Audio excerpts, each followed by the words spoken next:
Ол сенде емес, адам сені жақсы көрмесе, ол өздеріңізден қате іздемеңіздер. Ол адамның проблемасы.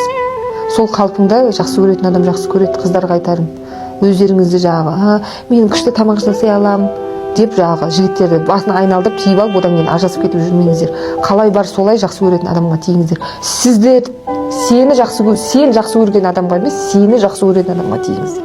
Өйткені біз әйел адамдар эмоциональныймыз, импульсивныймыз. Ажырасам десең, мысалы, сен жақсы көрмеген адам ажырасып кетуі мүмкін. Мысалы, мистер Ким мені жақсы көрді. Содан кейін де мен оған тұрмысқа шықтым. Әлі күнге дейін ажырасам деп мен айтам, ол ажыраспаймын дейді. Бәрі семьяда болады бұндай түсінбеушілік деп айтады. Даже үйі бар, ақшасы бар емес, үйі ақшасы әкесінен өтуі де мүмкін. Әкесі үй алып беруі мүмкін, шешесі ақша беріп тұруы мүмкін. Сен білмейсің. Әкесі ана жерде істейткен, шешесі ана жерде істейткен деп тиіп алмаңдар. Өзі еңбектеніп, еңбекті мынандай жұмысты жақсы көретін, жұлқынып тұрған балдарды, мынандай жүрегінде иманы бар балдарды жақсы көріңіздер. Түрін өзің маска жасап бір істеп аласың.